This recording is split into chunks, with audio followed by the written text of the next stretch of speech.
నమస్కారం అంకమరావు గారు. నమస్తే అంజి బాబు. ఢిల్లీ వీళ్ళు వెళ్ళారండి, వెళ్ళి అక్కడ ధర్నా చేశారు. ఏది టీడీపీకి సంబంధించి ఈ విధంగా కార్యకర్తల్ని వేధిస్తున్నారు, కొంతమందిని చంపడం జరిగింది, ఒక 36 మందిని చంపడం జరిగింది, కొంతమంది ఆత్మహత్యలు చేసుకున్నారు అని చెప్పేసి అక్కడ ధర్నాకి పిలుపునిచ్చారు. దీంట్లో వైసీపీలో ఉన్న కొంతమంది ముఖ్య నాయకులు అక్కడికి వెళ్ళలేదండి ఢిల్లీకి. కారణం ఏమై ఉంటుంది? బైడెన్ గారు సందేశం పంపించారు. బైడెన్ గారు, ఓకే, ట్రంప్ గారు పంపించారు, ఐక్యరాజ్య సమితి సెక్రటరీ గారు పంపించారు, ఓకే, వాళ్ళ ప్రతినిధులుగా వచ్చారు. అఖిలేష్ యాదవ్ గారు కావచ్చు, లేకపోతే తంబిదొరాయ్ గారు కావచ్చు, వాళ్ళందరూ బయట వాళ్ళండి.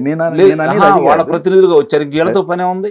అంతర్జాతీయ స్థాయిలో వచ్చిన తర్వాత వాళ్ళకి తెలుసండి ఇక్కడ ఎప్పుడు ఈ దరిద్రం పోయిద్దా, ఈ పార్టీ ఎప్పుడు మూసేస్తే పక్క పార్టీకి వెళ్దామని ఒక్కొక్కడు కూడా చూసుకుంటున్నారు. కొంతమందిని తెలివిగా వీళ్ళు పంపిస్తున్నారు. దీంట్లో వైసీపీలో కూడా మంచి నాయకులు ఉన్నారు. వాళ్ళు ఎందుకు అటెండ్ కాలేదండి? వాళ్ళకి తెలుసు కదా వాస్తవాలు. Okay okay. ఇప్పుడు దోపిడీ చేసిన వాళ్ళు, దొంగతనం చేసిన వాళ్ళు, హత్యలో ప్రమేయం ఉన్నవాళ్ళు, దీంట్లో వాటాదారులు, వీళ్ళందరూ కూడా కొంతమంది కొన్ని పార్టీలకు వెళ్ళడానికి ప్రయత్నం చేస్తున్నారు. వీళ్ళే పంపిస్తున్నారేమో నాకు అనుమానం. ఎందుకంటే ఇప్పుడు వీళ్ళు కనుక ఏదన్నా చేశారనుకోండి, ఈ పార్టీలో ఉంటే వాళ్ళకి ఎటు శిక్షలు పడుతున్నాయి. అక్కడికి వెళ్ళేసి ఆ పార్టీలోకి వెళ్ళి రక్షణ పొందాలని చూస్తున్నారు.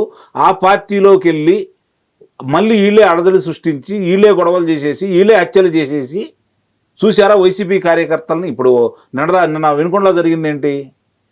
వైసీపీ కార్యకర్తలైన ఇద్దరు విభేదాల వల్ల ఒక అతను తెలుగుదేశం పార్టీకి వస్తే వ్యక్తిగత జరిగినటువంటి గొడవల్ని పార్టీకి అంటగట్టినట్టే. మళ్ళీ ఇందులో అది ఎవరు చెప్పారు తెలుసా? అది సాక్షాత్తు గోపిరెడ్డి శ్రీనివాసరెడ్డి గారు చెప్పారు. స్పష్టంగా చెప్పాడు కదా, స్పష్టంగా చెప్పారు. ఏంటంటే వేరే వాళ్ళని చంపాలనుకున్నాడు, వీళ్ళని చంపాలనుకున్నా అనుకోకుండా ఇట్లా జరిగిందని చెప్పి చెప్పాడు కదా. అవును.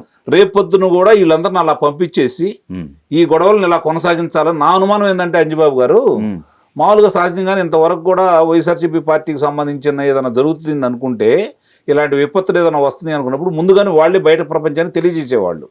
కాబట్టి ఇప్పుడు 71 మంది చెప్పాడు కదా, 36 మందిని చంపేశారు, 35 మంది ఆత్మహత్య చేసుకున్నారు అని.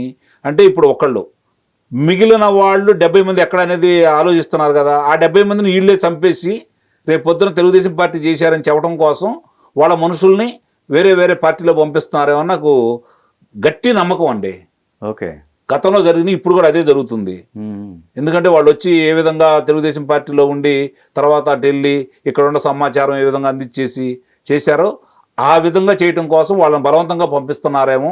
కరుడు గట్టిన వైఎస్ఆర్సీపీ పార్టీకి సంబంధించిన నాయకులు కొంతమందిని పార్టీలో పంపించే కార్యక్రమం మొదలుపెట్టారు. అవునా? ఇప్పుడు ఆల్రెడీ జరిగి ఉండొచ్చుగా. ఇంతకుముందు జరిగింది తక్కువ. వాళ్ళు మనస్తాపంతో వచ్చిన వాళ్ళు, నిజంగా వాళ్ళ వేధింపులు తట్టుకోలేక బయటకు వచ్చిన వాళ్ళు వచ్చారు. మిగిలిన వాళ్ళని చేర్చుకోలేదుగా ఆ రోజు కూడా తెలుగుదేశం పార్టీ. ఇప్పుడు జరుగుతుంది అంటారు. ఇప్పుడు తెలుగుదేశం పార్టీ పరిస్థితి కనపట్టలేదు. జనసేనలోకి వెళ్ళడానికి కొంతమంది నాయకులు బయటకు తీసుకొస్తున్నారు.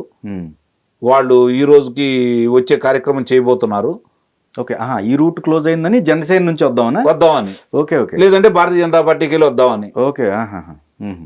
అప్పుడేమవుతుంది, ప్రభుత్వంతో కలిసి ఉన్నారు కాబట్టి వీళ్ళే చేశారని చెప్పుకోవడానికి మళ్ళీ వీళ్ళకి విభేదాలు సృష్టించేసి ఎటు వీళ్ళు పెవికాల కంటే బలంగా అతుక్కుపోయారు వీళ్ళు. పవన్ కళ్యాణ్ గారును, చంద్రబాబు నాయుడు గారు, లోకేష్ గారు, వీళ్ళందరూ కూడా. భారతీయ జనతా పార్టీ కూడా వచ్చి కలిసిపోయింది. మరి దీన్ని ఇట్లానే కొనసాగిస్తే వీళ్ళకి మనుగడ అనేది లేదు కదా, భవిష్యత్తులో కూడా రాదు కదా. కాబట్టి వీళ్ళ నుంచి విభేదాలు సృష్టించాలి అంటే ఆ పార్టీలోకి వీళ్ళ మనుషులను పంపించేసి వాళ్ళు గొడవలు చేయాలని అనుకుంటున్నారు అనేది మాత్రం నాకు ఉన్నటువంటి సమాచారం. జరిగేది కూడా అదే.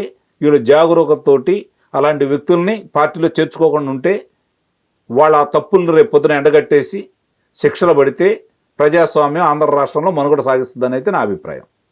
కాదండి, ఇప్పుడు ఢిల్లీలో అది జరిగింది కదా, మరి అది జరగలేదనేది వీళ్ళ సైడ్ కూడా వివరణ ఇవ్వాలిగా నేషనల్ మీడియాకి. కూటమి ఎందుకు ఇవ్వాలి?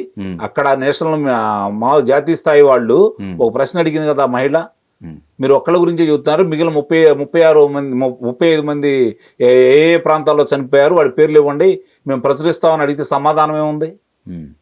విశ్రాంత న్యాయమూర్తి రామకృష్ణ గారు వెళ్ళి అఖిలేష్ యాదవ్ గారిని అడిగారు కదా, వాళ్ళ దగ్గర వివరణ ఏమని చెప్పండి. వీళ్ళు ఎందుకు ఇవ్వాలి, వీళ్ళు ఇవ్వాల్సిన అవసరం ఏముంది? నేషనల్ వైడ్ అంత అలిగేషన్ చేస్తున్నప్పుడు వీళ్ళ సైడ్ నుంచి కౌంటర్ అనేది నేషనల్ మీడియాకి మళ్ళీ మరి ఒక్క రోజుకి ఎందుకు పారిపోయి ఇచ్చారు? స్పందన ఏది అక్కడ? ఓకే ఓకే స్పందన ఏదండి బాబు? ఓకే రావాలి కదా కుప్పలు తెప్పలుగా, ఆ ప్రాంగణం మొత్తం నిండిపోవాలి, బయట ఉండాలి కదా. ఢిల్లీ టూర్ సక్సెస్ అనుకుంటున్నారు వాళ్ళు అనుకుంటారు. ఇప్పుడు నేను సినిమా తీశాను, సినిమా సక్సెస్ అని చెప్పి నేను సంకలు గుద్దుకున్నాను, నాకు 7 లక్షల రూపాయలు మాత్రమే వచ్చినాయి, మిగిలిన మొత్తం పోయినాయి. అది విజయవంతం అయినట్ట? ఓకే విజయవంతం అయినట్ట?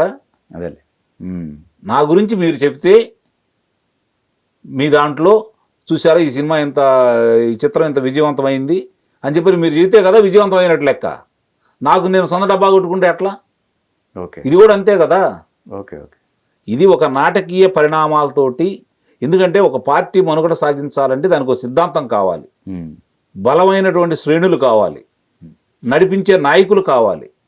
ఇందుట్లో ఎవరున్నారు చెప్పండి? ఇందాక మీరు అన్నట్టు ఆ బలమైన నాయకులు ఇప్పుడు తప్పుకోవాలని చూస్తున్నారు కదా, రాజకీయాల నుంచి విరమించుకోవాలని చూస్తున్నారు కదా వాళ్ళు. అవునా? ఎందుకంటే ఈ మలికి వాళ్ళకి అంటింది కాబట్టి, ఓకే ఈ మలికి వాళ్ళకి అంటింది కాబట్టి వాళ్ళను కూడా అదే విధంగా చూస్తున్నారు కాబట్టి అవతల పార్టీలు వాళ్ళు, మనకు అవకాశం లేదు కదా, మనం అసలు రాజకీయాల నుంచి వదిలుదాం, కనీసం గౌరవం అన్నా దక్కుతుందని చెప్పి భావిస్తున్నారు వాళ్ళు.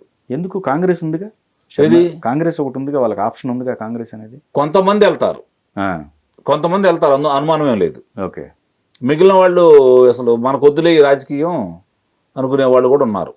ఓకే మనస్తాపం చెందారు 5 సంవత్సరాలు సీనియర్స్. అవును. ఓకే సో అందుకే ఢిల్లీకి దూరంగా ఉన్నారు వాళ్ళు. ఉన్నారు. వాళ్ళు చెప్పారు 40 రోజులే అయింది, మీరు ఎందుకు అంత హడావిడి పడుతున్నారు, ఏం జరిగింది ఇక్కడ, అది వాళ్ళిద్దరూ గతంలో కలిసి ఉన్నారు, వాళ్ళకు వాళ్ళు విభేదాలు వ్యక్తిగతంగా జరిగినాయి, మీరు ఎక్కువ రాద్ధాంతం చేయొద్దంటే వినకుండా వీళ్ళు చేస్తున్నారు.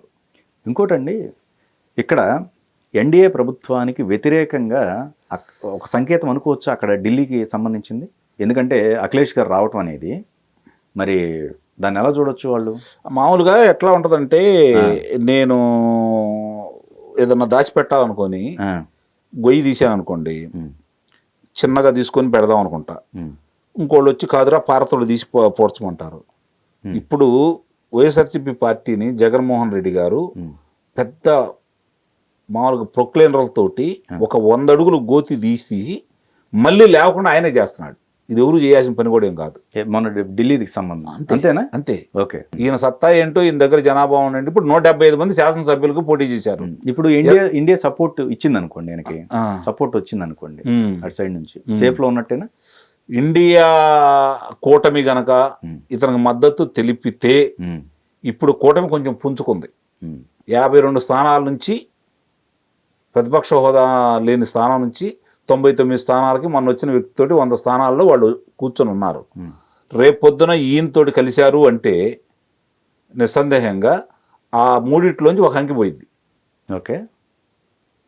100లోంచి ఒక అంకి పోయి 10 స్థానాలకి పరిమితం అయిపోతారు వాళ్ళు. ప్రాంతీయ పార్టీలు బలంగా ఉన్న చోట వాళ్ళు వస్తారు. ఇతను కనీసం నీడ కూడా చూడటానికి ఇష్టపడలేదు రాహుల్ గాంధీ గారు. చాలామంది ఏమనుకుంటున్నారంటే ఆ పార్టీలో కలిస్తే బలం పుంజుకుంటుందని అనుకుంటున్నారు. అక్కడ షర్మిలారెడ్డి గారిని తీసుకొచ్చిన తర్వాత సహజంగానే గతంలో ఇప్పుడు చిచ్చుతుగా ఓడిపోయాడు కాబట్టి ఆ శ్రేణులు కొంతమంది, తెలుగుదేశం పార్టీకి బద్ధ వ్యతిరేకులైన కుటుంబాలు కొంతమంది, తెలుగుదేశం పార్టీలోకి రావటం ఇష్టం లేని వాళ్ళు కొంతమంది, భారతీయ జనతా పార్టీతో కలిసి ఉన్నారని చెప్పని వైఎస్ఆర్సీపీ పార్టీతో కలిసి ఉన్న కొంతమంది కూడా రేపు పొద్దున కాంగ్రెస్ పార్టీకి వెళ్తున్నారు. ఓకే. అందుట్లో అనుమానం ఏమీ లేదు. ఓకే. కాబట్టి ఈ పార్టీ మళ్ళీ తిరిగి లేచే పరిస్థితి కానీ, మళ్ళీ అధికారంలో వచ్చే ఆలోచన కానీ అసలు అదే ప్రజలు మర్చిపోయారు. ఇంకా ఈ రాజకీయ పార్టీలు అనవసరంగా అతని గురించి మాట్లాడుకుంటున్నాయి. ప్రజలైతే ఒక నిర్ణయానికి వచ్చి ఉన్నారు. అది మాత్రం వాస్తవం.